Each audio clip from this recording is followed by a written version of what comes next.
On verra donc dans quelques instants le cercueil, la dépouille du pape François quitter donc cette résidence Sainte-Marthe en direction de la basilique Saint-Pierre. Tout au long de ce trajet, on verra évidemment les étapes. Je vous précise dès maintenant que tout sera accompagné de chants, de psaumes, bien sûr. On va les décrypter ensemble. Thierry Hubert, une question d'abord sur ce rapport au corps et à la résurrection. C'est-à-dire qu'au fond, là, c'est le corps du défunt pape, un rapport aussi à la mort, un rapport quasiment tangible, tout en nous disant que ça n'est que la dernière étape avant la résurrection, la transfiguration. Il y a vraiment un rapport au corps, c'est quasiment charnel. Oui, exactement. C'est-à-dire que le rituel aime bien dire, d'une manière générale, dans les obsèques d'ailleurs, hein, que le corps, puisque le christianisme a en son centre l'incarnation de Dieu dans la chair, en la personne de Jésus, eh bien, tout d'un coup, le corps devient un sanctuaire divin, et il a, dans ces cas-là, la possibilité, et nous avons le devoir de le respecter en tant que tel, comme si c'était l'espace sacré de Dieu, jusque dans sa mort et dans l'attente d'une résurrection, où l'on va dire que de même que Jonas a été 3 jours dans le ventre du poisson, dans la Bible, dans la baleine, eh bien, de même, le Christ a été 3 jours dans le ventre de la terre, et de même, nous espérons ce moment de résurrection.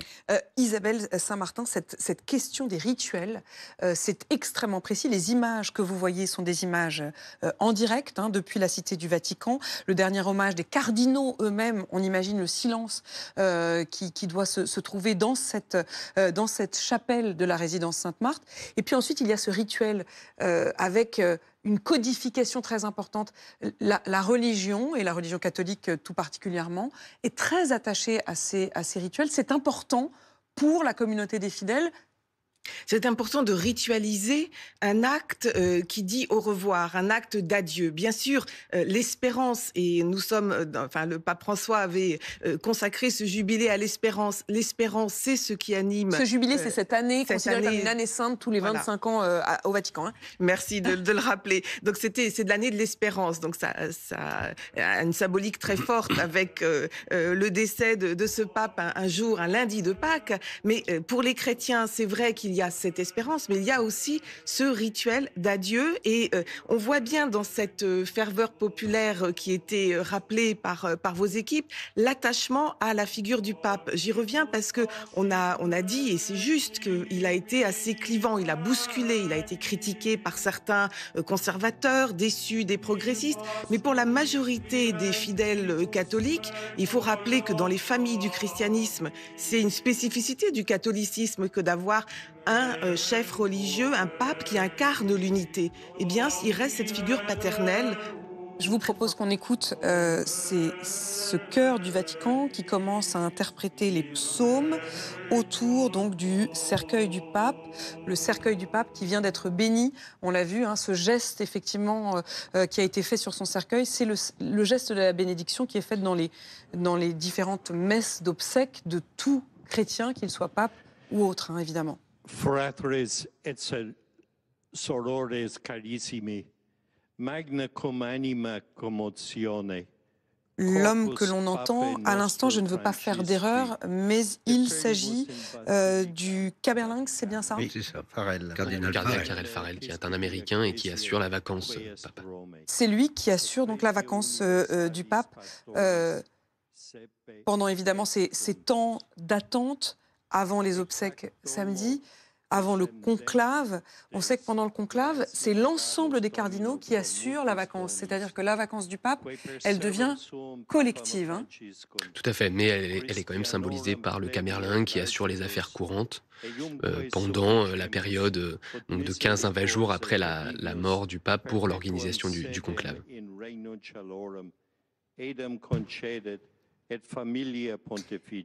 Et c'est vraiment la préparation, là, au moment où l'on se parle, la préparation par les cardinaux de cet au revoir qui va durer en effet jusqu'à samedi. Les cardinaux qui se sont succédés auprès de la dépouille du pape. J'étais très frappée par le partage qui est fait par le Vatican, de ces images en direct de l'intérieur donc de la chapelle de la résidence Sainte-Marthe. Qu'est-ce que vous ressentez au moment où l'on se parle, monseigneur Patrick Chauvet?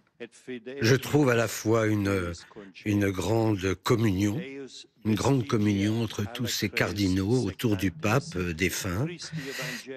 Comme on l'a dit, l'importance des signes, l'importance de ce rituel. Je trouve personnellement que nous avons un peu perdu le sens du rituel comme cela.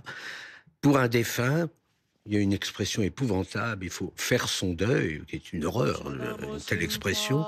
Mais en tout cas, qu'il y ait une belle célébration avec des signes, ça aide à entrer dans ce mystère qui est un mystère pascal, parce que notre mort, pour nous chrétiens, c'est une Pâque, c'est-à-dire un passage. Et c'est précisément le lundi de Pâques que le pape est décédé. Pourquoi c'est une horreur de dire faire son deuil ? Parce que l'expression est laide. C'est comme on dit j'ai fait la Grèce cet été, ou j'ai fait... Non, ça c'est l'ancien prof de lettres, excusez. Mais je trouve que c'est très moche. On peut être curé de la Madeleine, oui. C'est moche. C'est moche, mais il faut accompagner. Oui, alors, mais ce rituel-là dont on parlait à l'instant. Donc je dis autre chose. Hein. On ne fait pas son deuil, mais on accompagne, il faut entrer un peu dans le mystère de la mort et de la résurrection, au moins pour nous chrétiens. Au fond, ce qu'on est en train de vivre en ce moment même, c'est le passage aussi d'un pape qui était dans le cadre reclus de sa résidence, là où il avait demandé d'ailleurs à retourner après à l'hôpital, là où il est mort, là où il avait demandé personnellement à vivre, puisqu'on le raconte depuis quelques jours, mais le pape François avait expressément demandé à ne pas résider là où tous les autres papes avaient résidé avant lui, mais à s'installer à la résidence Sainte-Marthe, qui était un lieu de passage, qui était un lieu d'accueil aussi de ceux, des pèlerins qui passaient par Rome. Et c'est au fond le moment où il va passer de ce lieu privé au fait d'être à nouveau avec les autres. C'était ses derniers mots. Ses derniers mots, c'était de dire à son infirmier « Merci de m'avoir permis de retourner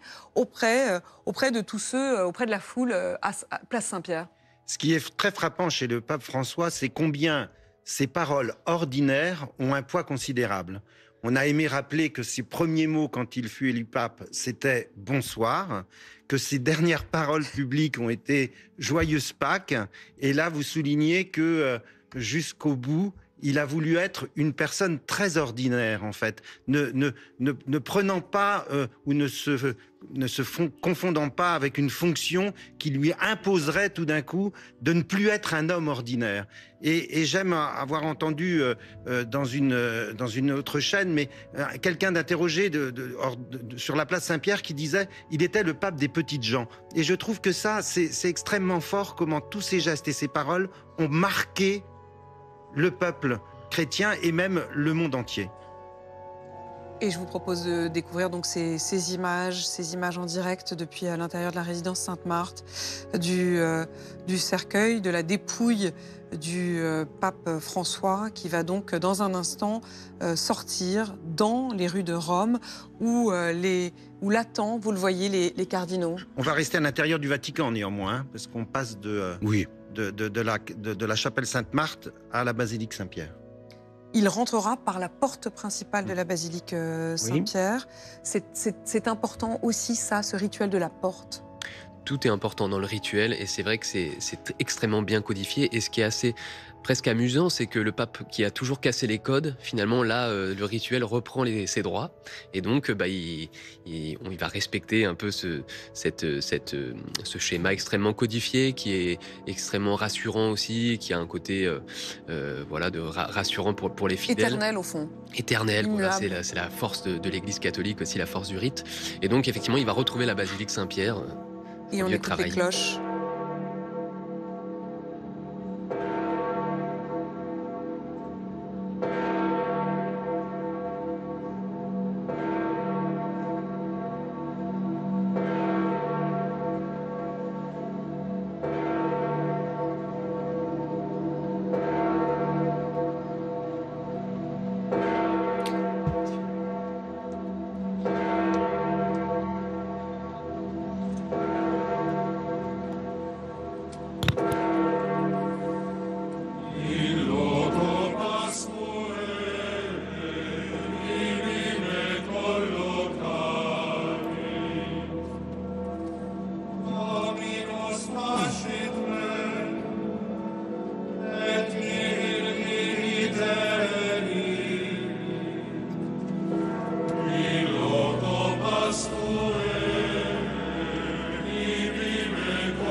Les chants que vous entendez à l'instant, ils sont entonnés par le chœur du Vatican et il s'agit de psaumes.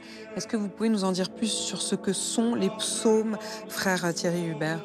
Les psaumes correspondent à un des livres de la Bible. On en dénombre 150 et on les attribue au roi David et qui eh bien, expriment à la fois la louange, les remerciements à Dieu, mais aussi la détresse, les angoisses.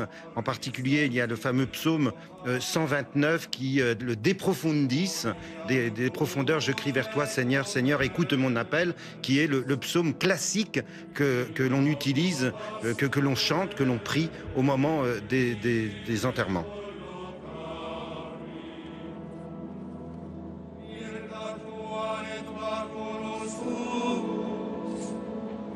135 cardinaux. Lorsque l'on voit ces visages passer, on se dit que parmi eux est le prochain pape, bien sûr. Le 267e. Eh oui.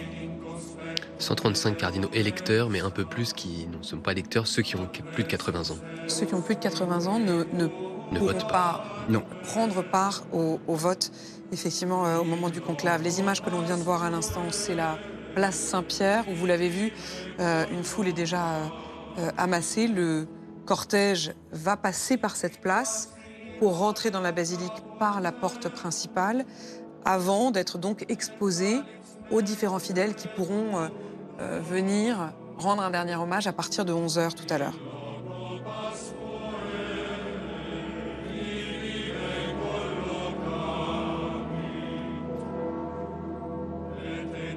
Les cardinaux qui assurent donc la procession du pape. On voyait les images à l'instant de la place Saint-Pierre. Je voudrais qu'on y prenne un instant avec vous, Igor Saïri. Vous êtes justement avec l'un de ces pèlerins qui a décidé d'attendre jusqu'à ce que les portes de la basilique ne s'ouvrent et qu'il puisse aller se recueillir auprès du corps du pape.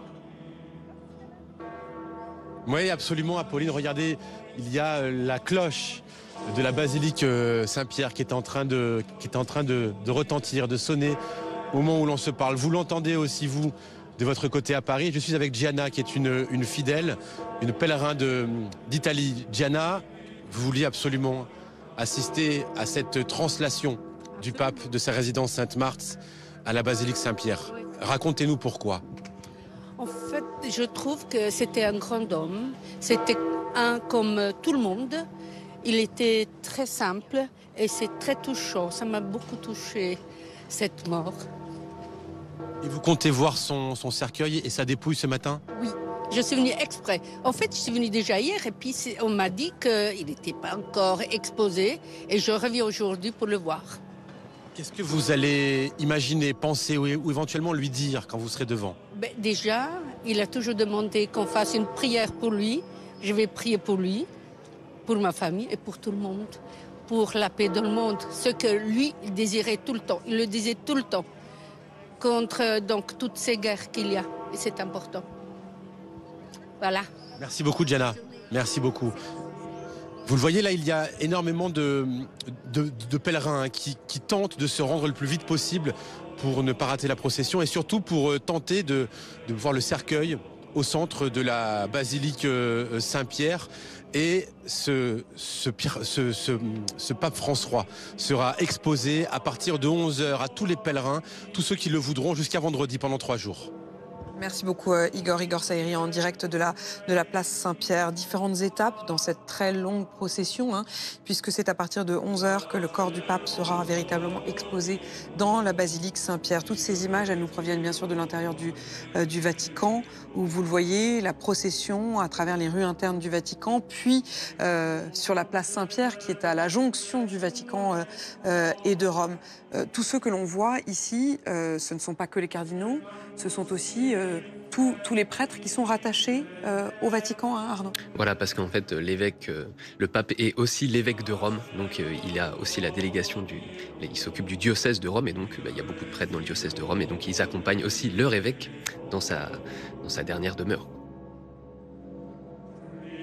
D'ailleurs assez fort que le pape François ait toujours voulu se faire appeler l'évêque de Rome, en spécifiant bien ainsi qu'il n'était pas la superstar de l'Église catholique, mais un évêque particulier qui est l'évêque de Rome. Et qui reste en quelque sorte presque curé, j'allais le dire, avec vous. C'est d'ailleurs pour ça que les Romains sont bouleversés aussi, parce qu'ils perdent d'abord leur évêque avant de perdre le pape. En voyant toutes ces images, je pense qu'on voit bien que la mort est une récapitulation. Voilà, il est parti en traversant la place Saint-Pierre pour dire son dernier adieu. Et puis là, il va revenir comme pasteur pour retrouver ce peuple une nouvelle fois. Il récapitule ses 12 ans de pontificat. Il va rentrer dans sa basilique. Il va reposer près de la tombe de Saint-Pierre. Il récapitule aussi sa mission comme chef de l'Église. Et donc, je trouve que c'est à la fois une grande simplicité et une beauté inouïe. Et c'était intéressant de voir que cette dame interviewée dit « on va prier pour lui comme il l'a demandé ». Ce qui était assez inhabituel, et vous dites récapituler, effectivement c'est la première chose qu'il avait demandé lors de son élection en se présentant à la foule sur le balcon, « priez pour moi », ce qui était étonnant de la part d'un pape. C'était pas les formules habituelles, c'est là qu'il cassait les codes, et ça a été entendu puisque voilà, ces fidèles qui viennent disent « on va prier pour lui ». Et ça encore, c'est une certaine forme d'humilité. Voilà. De se dire, au fond, j'ai besoin de vous. C'était sa manière, une des manières de bousculer les habitudes. Il y en a eu d'autres beaucoup plus disruptives par la suite, mais là déjà, ça avait donné le ton de quelque chose d'inhabituel. Alors là, on est dans une procession à l'intérieur du Vatican, ce qui va être aussi très intéressant à voir et très inhabituel. Samedi, c'est une procession qui va sortir du Vatican pour aller à Sainte-Marie-Majeure, puisque il bouscule non pas un code, c'était pas une obligation que les papes soient inhumé uniquement à l'intérieur du Vatican, mais il renoue avec une tradition qui ne s'était plus faite depuis, je crois, le XVIIe siècle, d'avoir demandé d'être inhumé à Sainte-Marie-Majeure. Et alors qu'on voit et que l'on suit évidemment le parcours de cette procession, la procession de la dépouille du pape. Je voudrais également avoir les lumières de Jeanne Daudet, vous qui êtes juste au-dessus de la place Saint-Pierre où va finir par arriver le cercueil. Jeanne, cette procession, ces chants, les psaumes d'abord, mais aussi tout à l'heure ce qu'on appelle la litanie des saints, c'est-à-dire précisément demander à une sorte de communion des saints, d'œuvrer pour le pape, Jeanne. Hein. Oui, exactement, vous avez raison de le signaler. Et puis c'est vrai que j'ai aussi cette image vous voyez les évêques, les chanoines de Saint-Pierre, on en a parlé, et puis ces cardinaux qui sont à la suite du cercueil du pape François, et certains visages très graves des cardinaux. Et ça me fait penser à l'un des cardinaux que j'ai pu interroger lorsqu'il est arrivé à Rome, qui m'a dit qu'il appréhendait un peu ce moment, enfin sans l'appréhender, il pensait qu'il allait avoir une énorme émotion. Ce jour-là, il m'a dit que quand j'ai célébré déjà la messe, lorsque j'ai appris la mort du pape François, j'ai été submergée par l'émotion, je me suis effondrée. Voilà ce qu'il me disait de sa proximité avec le pape François, et que ce sont des moments aussi pour eux, avant la gravité qui va être la leur au moment du conclave, là est le moment de l'adieu aussi qu'ils font au pape François. La très grande majorité d'entre eux, en tout cas pour les cardinaux électeurs, ont été créés par le pape François. Donc forcément, ils ont une relation aussi particulière avec le pape François. Alors, le cercueil du pape va passer, on l'a dit, par la place Saint-Pierre, alors même qu'il était, souvenez-vous, sur la Papamobile, sur cette même place Saint-Pierre, il y a seulement quelques jours, pour ce dimanche de Pâques, au milieu de la foule, ce dernier bain de foule avant de s'éteindre le lendemain matin. Lorsqu'il va rentrer, lorsqu'il va pénétrer ce cercueil dans la basilique Saint-Pierre, il va y avoir, vous l'avez dit, cette très très longue litanie des saints pour l'accompagner jusque à l'autel de Saint-Pierre. C'est là que le cercueil sera déposé, c'est là qu'il sera visible par les fidèles. Il y aura évidemment aussi le Notre Père et puis le Salve Regina, ce chant à la Vierge, cette Vierge pour laquelle le pape François avait une dévotion toute particulière depuis son enfance, une dévotion qui lui avait été transmise par sa grand-mère et qui ne l'a jamais quittée, dévotion notamment sur cette Vierge à qui il allait régulièrement rendre visite à la basilique Sainte-Marie-Majeure, pour qui il a une attache très particulière, on l'a dit, on l'a répété, et c'est là qu'il veut être enterré. Donc c'est vrai que tout ce moment, cette translation de la dépouille du pape François est très codifié, et même si tout est codifié, analysé, cela n'empêche pas l'émotion, que ce soit l'émotion des fidèles bien sûr, mais aussi l'émotion des célébrants qui sont forcément dans un moment de gravité, mais quand même qui sont aussi des hommes, et certains me disaient nous serons là en tant que cardinal, mais nous serons là aussi en tant qu'hommes. C'est très fort, évidemment, ces images, et ces images non seulement, évidemment, de toute l'Église autour du cortège, mais de ce cercueil ouvert, qui est évidemment une image que l'on a peu l'habitude de voir, d'ailleurs y compris dans les familles où de moins en moins on assiste à la mise en bière ou au fait de veiller les défunts. Ce corps visible du pape qui traverse les rues à ciel ouvert, c'est évidemment particulièrement frappant. Hein. Ben surtout, dans notre monde où on cache la mort, je veux dire, là, on la voit. C'est concret. C'est concret. Néanmoins, il y a quand même une différence par rapport au pape précédent, c'est-à-dire que là, il est dans le cercueil alors que l'exposition du corps du pape défunt était en dehors du cercueil pour Benoît XVI comme pour le pape Jean-Paul II. Et ce que je trouve très fort, c'est la gravité du rituel qui, en fait, permet de porter ce que les mots ou le corps ou nos propres corps ne savent pas faire devant la mort. Vous voyez, c'est extrêmement pédagogique parce que nous sommes conduits comme des enfants, disons, pour pouvoir assumer cette disparition. Et le rite est très fort là-dessus. D'une manière générale ici pour le Saint-Père, mais aussi dans nos propres célébrations, le rite nous permet de nous fondre pour que nos corps et nos mots qui semblent dans une sidération, puissent quand même pouvoir poursuivre le chemin. C'est une tradition qui remonte au XIIIe siècle, le fait d'exposer le corps du pape.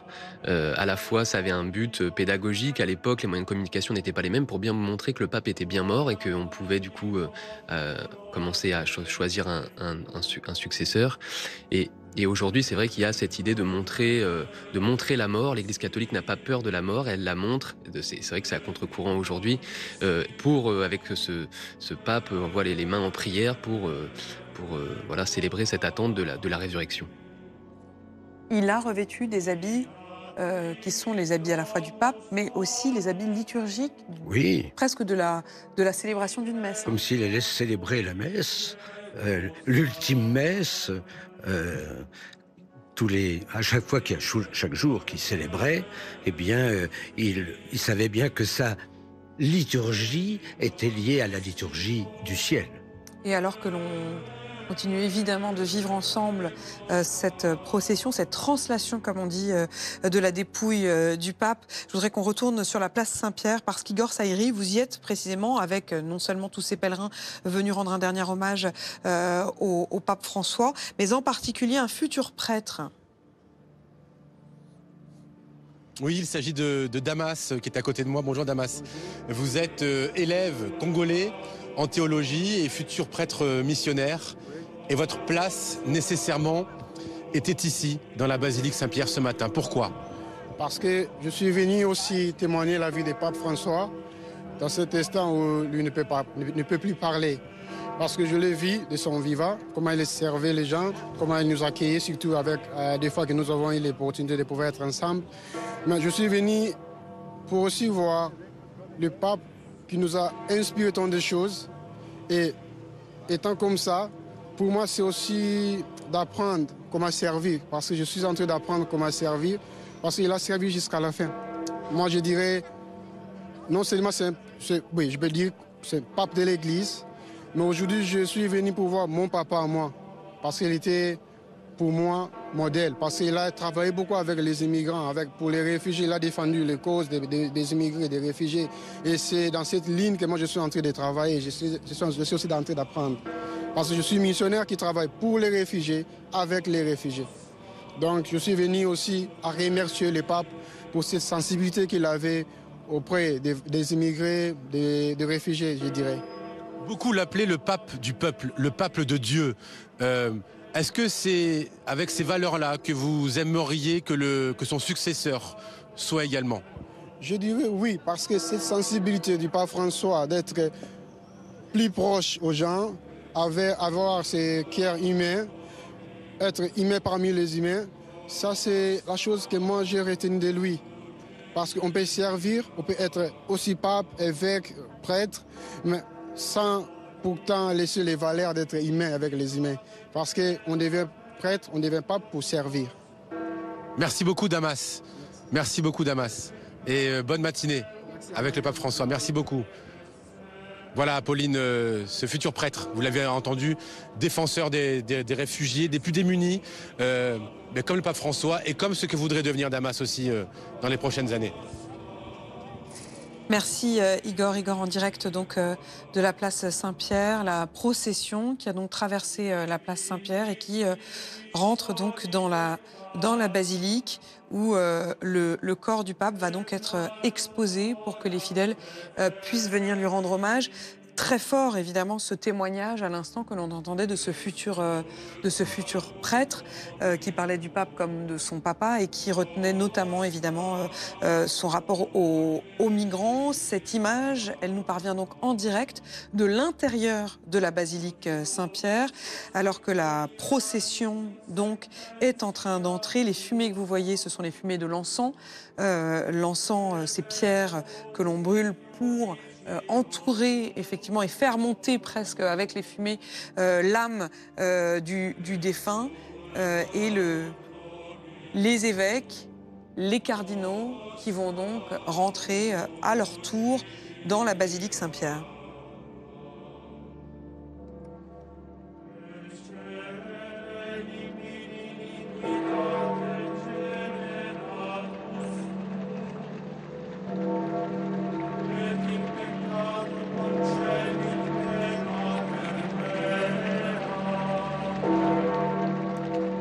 On voit les mains de ces fidèles qui sont sur la place, qui étendent la main.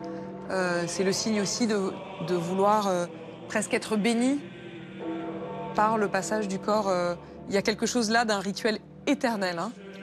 Oui, et puis peut-être je voulais revenir sur le fait que le prêtre qui a parlé a insisté sur cette figure du réfugié, du migrant, dont on sait à quel point elle est restée centrale tout au long du pontificat du pape François.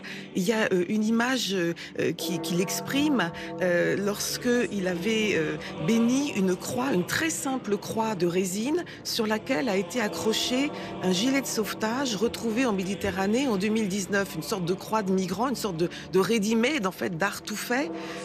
Et ça donnait une forme visible et sensible à ce rôle cardinal qu'il a donné à la figure du migrant. Une sorte, le souci des pauvres et des réfugiés peut-être est normal dans l'Église, encore qu'il est érigé de manière beaucoup plus importante, mais il en a fait presque une figure christique.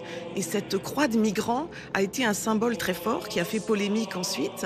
Et on sent que pour ce prêtre interviewé, c'est encore ça qui marque la centralité du discours du pape François. Et le premier déplacement du pape avait été précisément pour Lampedusa. Voilà. Je voudrais qu'on retrouve aussi Marie Gentric. Marie Gentric, vous êtes également place Saint-Pierre, à un autre point de la place Saint-Pierre. Et vous êtes avec, là encore, quelqu'un qui souhaite rendre un dernier hommage donc, au pape François. Exactement. Alors nous, on est là depuis tôt ce matin avec Lucas David et c'est vrai qu'on a rencontré énormément de fidèles, énormément de catholiques qui parfois ont passé une partie de la nuit ici pour pouvoir apercevoir la dépouille du pape. Et là, je suis avec Osman qui a un profil assez intéressant parce qu'en fait, ce que m'expliquait Osman, c'est qu'il est originaire du Pakistan. Il n'est pas catholique, il est musulman, mais il souhaitait être ici pour lui aussi apercevoir la dépouille du pape et lui aussi lui rendre hommage. Can you explain why it was important to be here today? Pourquoi c'est tellement important d'être ici pour vous? Oui, je crois que c'est important parce que c'est une perte pour l'humanité. Le pape François était quelqu'un de très bien. Il soutenait la paix à Gaza. Il appelait la paroisse catholique de là-bas tous les jours, même quand il était malade, même quand il était dans un état très critique, il appelait la paroisse tous les jours. Il soutenait les mesures sociales, s'occupait des pauvres, des nécessiteux. Il lavait les pieds des migrants. Et il était pour le dialogue entre les religions. Il avait rencontré des leaders du monde musulman et d'autres leaders religieux. Et il appelait à la paix. Donc c'était très important. Et dans notre époque, d'autant plus. Merci beaucoup. Osman, merci beaucoup Osman. C'est donc très intéressant d'entendre ça, de voir qu'il y a des gens qui viennent de partout dans le monde. On a croisé beaucoup de Sud-Américains, des Colombiens, des Argentins notamment. Je parlais avec un monsieur argentin tout à l'heure qui me disait qu'il était arrivé à Rome le 21 avril, le jour où le pape est mort, et qu'il avait décidé de prolonger son séjour pour pouvoir rester jusqu'aux funérailles. Merci Marie Gentric, donc en direct de la place Saint-Pierre avec Osman à l'instant qui témoignait. Et l'on voit donc ces images de ce dernier instant avant que le corps du pape ne rentre dans la basilique. Et je crois qu'on entend des applaudissements, écoutez.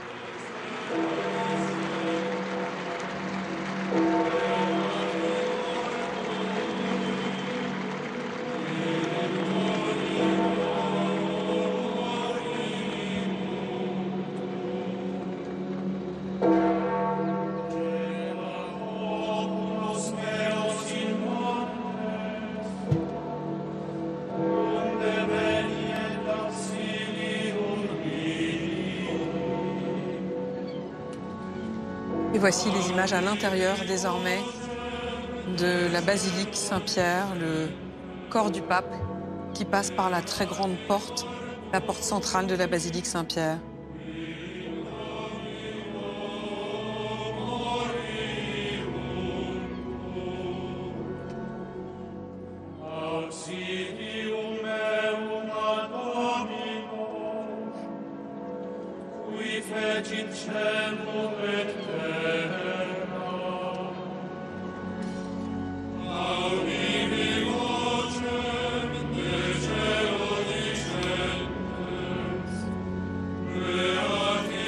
J'aurais presque envie de dire que devant ce que nous assistons, le conclave a presque déjà commencé. C'est-à-dire que se crée là, avec cette célébration très forte, eh bien, un esprit de corps des cardinaux, que tout d'un coup, le Sacré Collège eh bien, vit quelque chose de ce qu'est le mystère de l'Église, et qu'ils vont ensuite dialoguer entre eux, mais baignés par cette puissance du rite et de l'hommage rendu au pape François. Et que dès lors, on aime bien dire qu'il y a des conflits entre les différentes tendances, etc. Certes, mais plus profondément, il y a cet attachement, cette unité profonde que le rite lui-même exprime en fait, ou développe.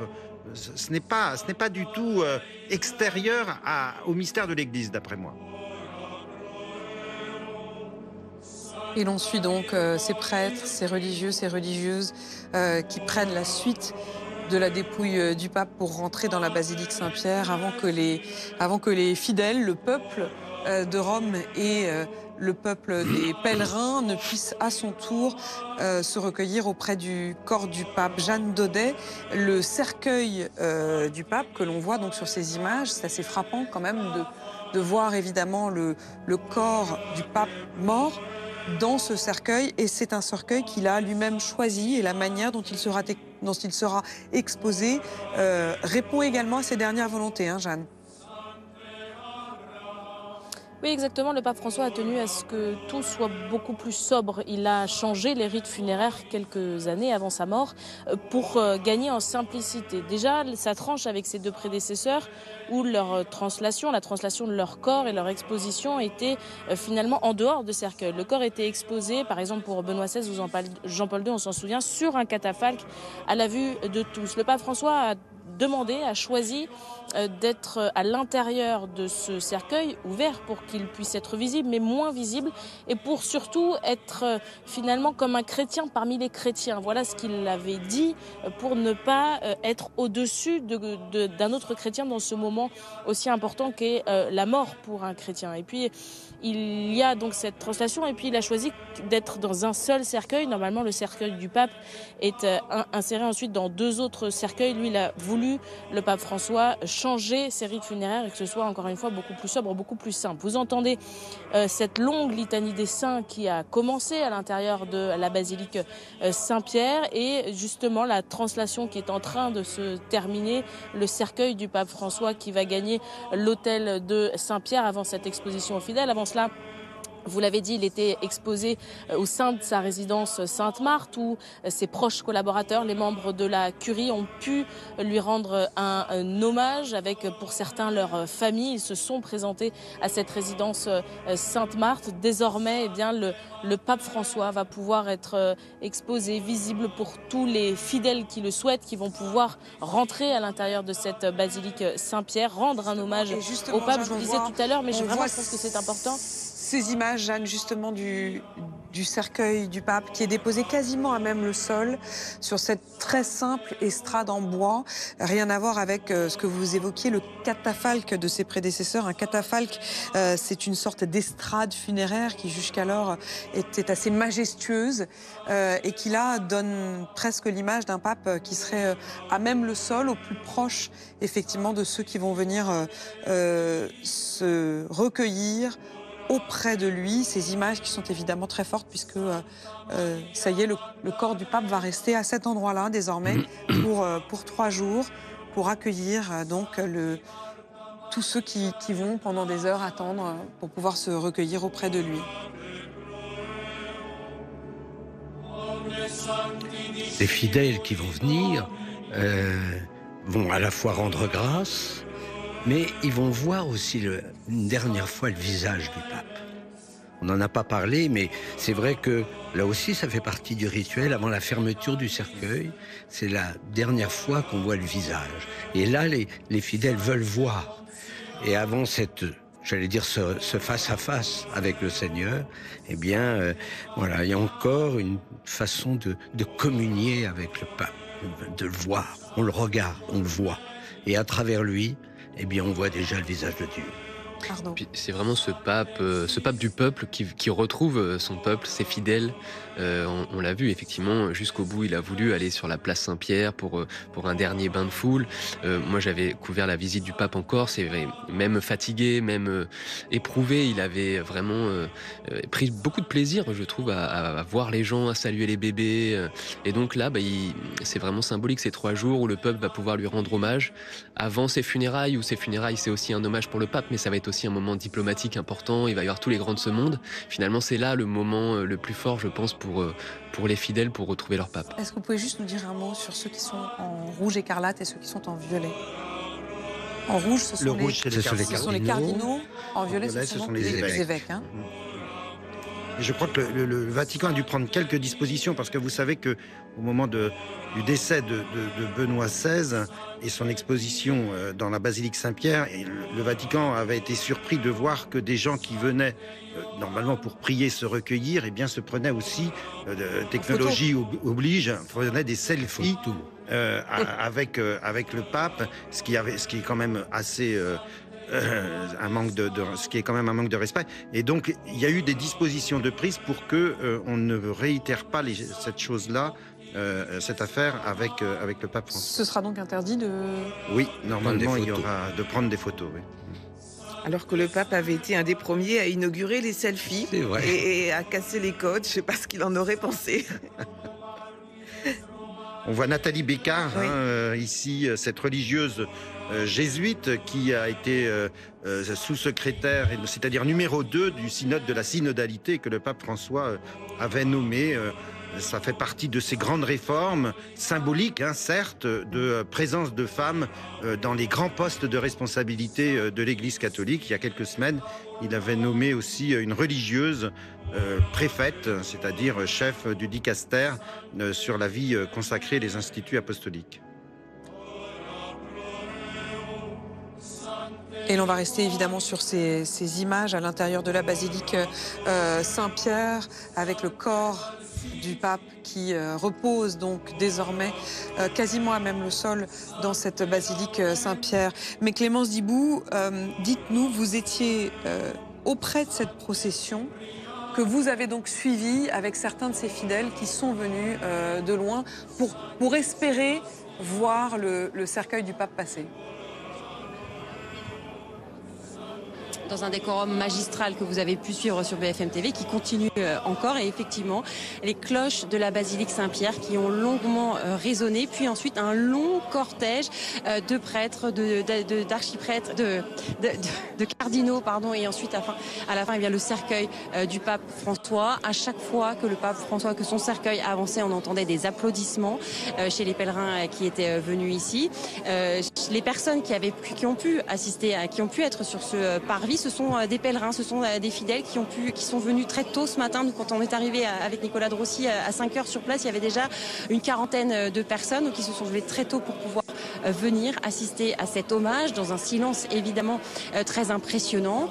Ce cortège, il a duré de longues minutes avant de rentrer dans la basilique Saint-Pierre. La cérémonie qui continue à l'intérieur désormais, et la file d'attente à l'extérieur du parvis, elle continue de s'allonger parce que vous le savez, aux alentours de 11h, les fidèles qui le voudront pourront faire la queue pour rentrer à l'intérieur de la basilique Saint-Pierre, rendre un dernier hommage au pape François. Merci Clémence. Clémence Dibou, donc sur la place Saint-Pierre. Je suis très frappée par ce qu'elle disait à l'instant sur les applaudissements. Il y a effectivement, bien sûr, beaucoup d'émotions, de recueillement, de solennité dans ce moment. Mais il y a aussi ces applaudissements qui ne sont pas retenus, qui sont une sorte de manifestation à la fois de soutien, mais j'ai été frappée moi-même étant à Rome pour ces dernières 24 heures pour pouvoir partager, voir justement sur cette place Saint-Pierre les réactions. Ce ne sont pas des pèlerins désespérés, ce sont des pèlerins, j'allais dire, presque joyeux, qui veulent en tout cas manifester quelque chose. On est très loin de l'expression faire son deuil, comme vous le disiez tout à l'heure, Monseigneur Patrick Chauvet. Il y a là une émotion partagée, une espérance, on peut le dire. Oui, comme lorsque le pape entrait dans la basilique, tout le monde applaudissait. Eh bien, j'allais dire, ça continue. Le pape, certes, il est mort, puisqu'on voit bien qu'il est mort, et pourtant il est vivant, donc on est là pour applaudir, dire un peu notre espérance. Oui, je pense que cette célébration, elle est pleine d'espérance. D'abord par la beauté des images. Je trouve que ce cercueil ouvert, une belle luminosité, voilà, comme s'il était déjà transfiguré, rempli de lumière, un visage rempli de lumière. Ça veut dire quoi, transfiguré ? Transfiguré, c'est comme le Christ sur le mont Tabor, il est devenu tout lumineux. Son visage était illuminé. Et donc là, j'ai l'impression, en voyant que ce visage, il est illuminé. Il est déjà dans l'espérance. Ce que nous espérons, nous aussi, être dans la lumière, comme cela. Bon. Et surtout, mourir pendant l'octave pascale, je demande ça au Seigneur. Pas maintenant, mais dans quelques années. Encore quelques années avec parce qu'il y a encore quelques jours. Patrick Chauvet. Oui, parce qu'il a eu, en fait, c'est ça, c'est intéressant, c'est qu'il a posé encore des derniers gestes. Il a vécu une semaine sainte et il a posé des derniers gestes qui sont très typiques de son pontificat. Il est allé encore le jeudi saint visiter les prisonniers à la prison Regina Coeli. C'est une chose à laquelle il était tout à fait attaché. Et je voudrais rappeler que le premier jubilé qu'il a manqué dans cette année jubilaire, c'est le jubilé des artistes. Il a été hospitalisé juste au moment du jubilé des artistes. Et à l'occasion de ce jubilé des artistes, il y a un artiste qui avait été sollicité par le dicaster de la culture, un artiste très célèbre, Jan Peiming, qui a projeté des portraits des prisonniers, des personnels aussi, médecins, directeurs de la prison, sur les murs de la prison Regina Coeli. Des grands portraits. Et ça, c'était très beau parce que ça redonnait un sens de la dignité par le portrait, par la figure, le visage projeté sur la prison. Ils sont aussi visibles dans un espace d'exposition près du Vatican. Et ça reflétait cette volonté de faire de cette année jubilaire une année d'espérance aussi pour le monde carcéral, la prison. Voilà. Et donc il avait fait ça le jeudi saint. Et puis le samedi d'avant, il avait été prié devant l'icône de la Salus Populi Romani, l'icône de la Vierge, qui est à Sainte-Marie-Majeure, le lieu où il veut être enterré. Donc ce sont des choses auxquelles il était attaché, très symboliques. Et il est resté effectivement cela dans ses tout derniers gestes, Thierry Hubert? Oui, et puis, hasard de calendrier, mais il n'y a pas de hasard, il n'y a que des rencontres, c'est que ce week-end, dimanche, c'est le jubilé des adolescents, et il devait y avoir la canonisation de Carlo Acutis, le geek de Dieu décédé à 15 ans. Et il y a 80 000 jeunes, 80 000 à 100 000 jeunes présents actuellement au Vatican et à Rome, et qui vont participer aussi finalement aux obsèques du Saint-Père samedi, pour avoir avec le cardinal Parolin dimanche le jubilé des adolescents. On voyait tout à l'heure le cardinal Bustillo, d'ailleurs, donc l'évêque de Corse, qui avait accueilli le 15 décembre dernier, pour son dernier voyage, le pape François, avec une ferveur dont parlait Arnaud tout à l'heure.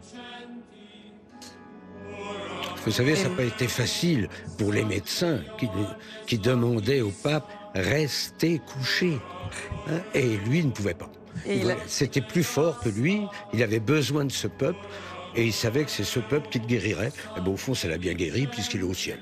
Je voudrais qu'on puisse retourner place Saint-Pierre. Et c'est Naoufel El Hawafi qui est avec un prêtre qui est là, le père Benoît Joseph, Naoufel. Oui, parce que vous l'imaginez bien, c'est toute une religion qui est endeuillée, des pèlerins qui sont venus nombreux, vous voyez, avec cette file d'attente qui ne fait que s'allonger. Bonjour, Père Benoît Joseph. Racontez-moi peut-être un mot sur le nombre de personnes présentes depuis tout à l'heure. On parle de cette file d'attente qui s'allonge. Ça vous surprend de voir autant de monde, des pèlerins, des croyants, mais pas seulement ? Écoutez, je ne sais pas qui sont-ils, mais je pense que beaucoup sont chrétiens. Et comme les chrétiens, c'est quand même une famille. On est une famille, on se reconnaît comme frères et sœurs. Donc, je ne suis pas surpris que tant de gens viennent pour rendre hommage. Parce que dans toutes les familles du monde, lorsqu'un membre de ta famille décède, eh bien, on va auprès du corps, on va prier, on va rendre hommage. Eh bien, voilà. C'était un pape qui était d'un milliard de chrétiens. C'est normal qu'il y ait une telle foule pour venir visiter celui qui a été le chef de l'Église catholique c'était sa fonction, mais c'est d'abord mon frère. Vous perdez justement un membre de votre famille aujourd'hui ? C'est exactement ça. C'est exactement ça. Et c'est pourquoi je me retrouve ici pour pouvoir venir prier, lui rendre hommage, le remercier, mais surtout remercier Dieu pour ce qu'il a été pour nous, de comment il nous a interpellés, comment il nous a fait avancer dans la foi. Alors justement, vous allez faire partie des personnes qui auront la chance de voir sa dépouille dans quelques heures. Qu'est-ce que vous avez envie de lui dire, lui rendre un dernier hommage ? Je ne parlerai pas au pape François, je vais parler à Dieu. C'est vraiment à Dieu pour le remercier, rendre grâce de ce que Dieu a fait à travers cet homme. Moi, je suis toujours émerveillé de ce que Dieu, lorsque quelqu'un se met à la disposition de Dieu, ce que Dieu peut réaliser à travers lui. Et je pense qu'il a touché, effectivement, pas seulement les frères et sœurs de l'Église catholique, mais il a touché les chrétiens, les musulmans, il a touché même les athées, parce qu'il avait une parole simple, il avait une parole lumineuse, il avait une parole tournée vers les pauvres, les petits. Et ça, ça nous touche le cœur, parce que le monde a besoin de ça. C'est intéressant ce que dit le père Benoît Joseph. Effectivement, il y a de nombreux pèlerins qui sont présents, mais pas seulement. Il y a des personnes qui sont athées, qui appartiennent à une autre religion et qui ont tenu malgré tout à être présents parce qu'ils nous disent tous la même chose. Le pape, c'est plus qu'un symbole religieux, c'est un symbole universel. Il représente la paix, il représente l'humanité. D'où l'émotion qui est très forte et c'est ce qu'on ressent avec Tom Beck depuis ce matin. Et la preuve par l'image avec cette file d'attente qui s'allonge et des personnes qui attendent en tout cas, qui espèrent en tout cas pouvoir assister à la dépouille du pape François. Merci Naoufel. Donc en direct de cette longue file d'attente, il faudra s'armer de beaucoup de patience pour pouvoir espérer mais le cercueil sera exposé jusqu'à minuit ce soir et encore dans les 2 jours qui viennent. Le cierge que l'on voit, la bougie, ça s'appelle cierge dans les églises et il s'agit du cierge pascal qui a donc été allumé dans la nuit de Pâques il y a quelques jours à peine. Exactement, et qui est quasiment consacré comme une personne avec le beau chant de l'exultète et qui représente le Christ ressuscité, donc qui, durant la nuit de Pâques, eh bien, sort vivant, relevé de la mort et du tombeau. La symbolique est évidemment très forte, avec cette lumière à la fois discrète mais réelle. Et c'est en effet le cardinal corse que l'on voit au premier rang. C'est en effet donc parmi les derniers à avoir été créé évêque cardinal par le pape François. Et en fait, il y a une particularité là, c'est que dans ce collège des cardinaux, il y en a beaucoup qui ont été nommés par le pape François, à peu près 80% de ceux qui vont élire le prochain pape. Et peu se connaissent en fait, parce qu'ils ont été créés il y a peu de temps. Donc c'est vrai que ce rassemblement permet aussi pour eux de se connaître également. Et là, je vois qu'il y en a encore un certain nombre qui doivent arriver. Ils sont pas encore tous là. Effectivement, on aperçoit le cardinal Bustillo, mais j'ai pas vu le cardinal Aveline par exemple.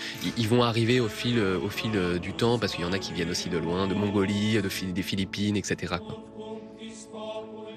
Et ils vont tous converger en effet vers Rome pour être non seulement présents au moment des obsèques samedi, mais aussi pour ces fameuses discussions qui précèdent le conclave. On parle toujours beaucoup du conclave, mais au fond, ce qui commence à se jouer dès maintenant, alors on le voit effectivement, ils ne sont pas encore les 135 présents. Toutes ces silhouettes rouge écarlate que l'on voit, ce sont celles effectivement des cardinaux. Ils sont 135 en tout et ils vont, à partir d'aujourd'hui, d'hier, dès qu'ils sont arrivés, ils ont commencé à discuter. Mais ça sera plus formel à partir des obsèques, avec des vrais échanges, quasiment des conférences qu'ils donneront les uns devant les autres, avec une question qui leur est posée, qui est « Où en est l'Église aujourd'hui ?» On appelle ça les congrégations générales. Elles ont même déjà commencé. Après, les premières sont effectivement plus formelles. C'est pour définir la date des funérailles, la date effectivement de l'exposition du corps. Et à partir de lundi, où les cardinaux électeurs sont tous là, notamment, on va pouvoir travailler sur effectivement où en est l'Église, faire un peu un bilan, et puis tracer en creux de quoi on a besoin pour l'Église catholique en 2025 et pour les 10, 15, 20 ans à venir, dresser en creux le profil type peut-être du prochain pape. Je rappelle que pour le pape François, les cardinaux lui avaient confié quand même cette refonte de la curie, une réforme profonde de la curie, ce qu'il a fait. Hein. Il y a toujours à refaire, hein, mais je pense que là, ce qui est une particularité, c'est que les cardinaux ne se connaissent pas. Donc, heureusement qu'il va y avoir des discussions pour dire d'où je viens, où je vais, je ne sais pas très bien, mais d'où je viens, je sais, ce que j'ai fait, mes capacités, mes non-capacités. Et j'entendais hier le cardinal Bustillo qui disait « Moi, j'en connais pas beaucoup, hein, donc il faut quand même que, avant de voter, et que l'Esprit Saint nous donne un petit coup de fouet, on puisse trouver le bon pape. » Les images que vous voyez à l'instant, c'est donc le cardinal Camerling qui assure l'intérim, qui vient de remplir ce qu'on appelle l'encensoir. C'est cet objet et qui, à l'instant, va bénir donc le corps du pape en faisant le signe de croix avec de l'eau bénite qu'il a donc mis au bout de ce petit bâton, en quelque sorte, de l'eau bénite, l'eau qui est donc bénie, effectivement. Et le rituel aime bien rappeler que c'est aussi l'eau du baptême. Oui. C'est-à-dire que au début de sa vie, il fut baptisé dans l'eau avec le cierge pascal à ses côtés, et que là, dans sa vie, dans son entrée dans la vie éternelle, eh bien, on retrouve à la fois l'eau et le cierge pascal. On oublie que le jour du baptême, on est plongé dans la mort avec le Christ. C'est pour ça qu'on va ressusciter. Et donc, voilà. Et puis l'encensement auquel on assiste, c'est vraiment cette prière adressée à Dieu. Alors, à la fois, c'est le respect du corps, et en même temps, c'est notre prière qui monte vers le Père.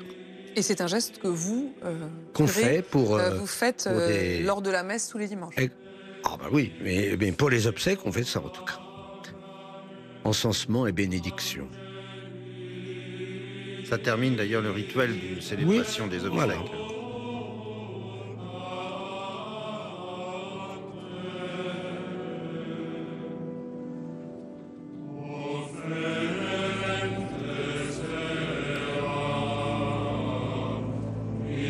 Marie Gentric, vous vous trouvez juste en dehors de la basilique Saint-Pierre, sur la place, et vous êtes avec des religieuses qui sont venues pour rendre hommage au pape.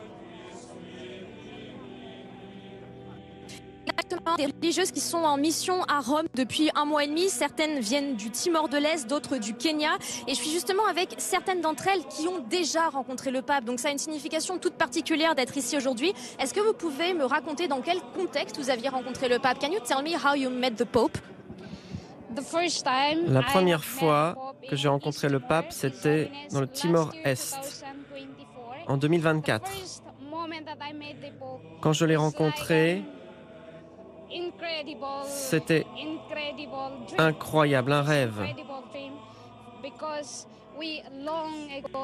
En effet, ça faisait longtemps qu'on attendait sa visite.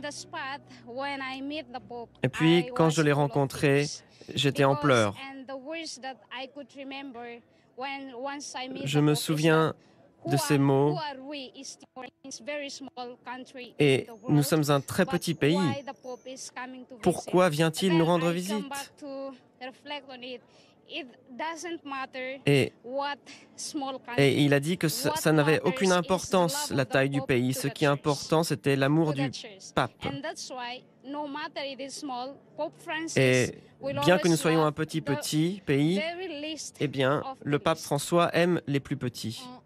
Merci beaucoup, on a bien compris votre émotion. Merci beaucoup. Ces religieuses qui s'apprêtent donc à aller voir le corps du pape, on s'imagine que ça va être forcément un moment rempli d'émotions là aussi, avec cette religieuse qui nous expliquait qu'elle était en larmes lorsqu'elle avait rencontré le pape pour la première fois. Et je voulais terminer en disant que ce qui est particulièrement intéressant aujourd'hui, c'est qu'on voit des gens qui viennent du monde entier, notamment beaucoup d'Amérique du Sud, d'Argentine, du Mexique, mais aussi des gens qui ne sont pas forcément catholiques. On parlait tout à l'heure avec un jeune homme qui nous expliquait qu'il était musulman, mais que c'était important d'être ici pour rendre hommage au pape François. Merci beaucoup Marie Gentric, donc en direct de la place Saint-Pierre avec ces religieuses qui sont venues pour pouvoir se recueillir auprès du corps du pape. On voit à l'instant sur ces images le cardinal Camerling, Kevin Farrell. Il est américain, il était très proche du pape François et c'est lui qui, le temps d'élire ce nouveau pape, le temps même que le consistoire, que le conclave ne puisse se réunir, assure vraiment la fonction du pape. Le conclave aura ensuite le rôle collectif d'incarner la succession du pape en attendant effectivement le prochain pape. Le cardinal Camerling, qui va aussi présider à cette litanie des saints, qui va être chantée maintenant que les psaumes ont été chantés. La litanie des saints, c'est l'idée d'évoquer la figure de chacun des saints de l'Église catholique pour cette communion des saints. C'est l'idée aussi d'une résurrection tous ensemble. Je voudrais qu'on puisse retourner aussi voir Jeanne Daudet. Jeanne Daudet, vous qui êtes précisément à Rome, spécialiste religion pour BFM TV. Quelles vont être les prochaines étapes? Parce qu'il est presque 10 heures et c'est à 11 heures que les portes seront ouvertes pour la foule des pèlerins qui veulent venir rendre hommage au pape. Oui, exactement. Les pèlerins qui vont pouvoir entrer dans la basilique Saint-Pierre tout à l'heure pour rendre hommage au pape François, ils vont se relayer en procession pour rendre ce dernier hommage. Ils auront 3 jours pour le faire, jusqu'à minuit ce soir, demain toute la journée, là encore jusqu'à minuit, et vendredi ce sera un peu plus court jusqu'à 19h, le temps ensuite de préparer le cercueil du pape François, de le refermer et de préparer la basilique Saint-Pierre pour la messe d'obsèques qui aura lieu samedi matin, messe d'obsèques sur la place Saint-Pierre. Puis le cercueil du pape François refermé, ira en procession dans les rues de Rome. Assez forte cette image qu'on n'a pas vue pour les prédécesseurs, par exemple Jean-Paul II ou Benoît XVI, qui sont enterrés au sein de la basilique Saint-Pierre. Et là, le pape François a choisi d'être enterré en dehors du Vatican, dans une basilique de Rome, Sainte-Marie-Majeure, qu'il affectionnait tout particulièrement, dans laquelle il avait l'habitude de se rendre avant et après tous ses voyages pour confier à la Vierge Marie avant de partir, et puis pour la remercier lorsqu'il rentrait. Il portait aussi dans sa prière, c'est ce qu'il indiquait, toutes les personnes qu'il avait rencontrées lors de ses voyages. Voilà à quoi on va s'attendre pour cette fin de semaine. Et vous voyez que cette cérémonie est toujours en train de se poursuivre ici dans la basilique Saint-Pierre, avec ces prières qui résonnent dans la basilique, avec ses évêques, ses cardinaux, ses chanoines de la basilique Saint-Pierre, les proches collaborateurs du pape aussi qui sont là, qui ont pu d'ores et déjà lui rendre hommage. Ils ont eu ce moment de recueillement peut-être un peu plus intime dans la résidence Sainte-Marthe, à l'intérieur de la chapelle où le corps du pape François a été d'abord exposé. C'est là que la première cérémonie de constatation de la mort, c'est comme ça que cela s'appelle, a été présidée par le camerlingue, le cardinal Farel. C'était lundi soir, et depuis, je vous le disais, les proches collaborateurs se sont rendus sur la dépouille du pape François. Certains sont venus avec leur famille, comme pour lui dire un dernier au revoir aussi, parce que ce sont des personnes qui, pendant les 12 ans de son pontificat, ont été à ses côtés tout le long. Lui qui a choisi de vivre à l'intérieur de cette résidence Sainte-Marthe, il a choisi, le pape François, de ne pas vivre à l'intérieur du palais apostolique qu'il jugeait trop froid, trop grand, trop éloigné des gens. Il avait à cœur, le pape François, notamment par ses origines sud-américaines, d'être au plus proche des gens, et ça passait aussi par ce premier geste qu'il a effectué en 2013 lorsqu'il est entré en fonction.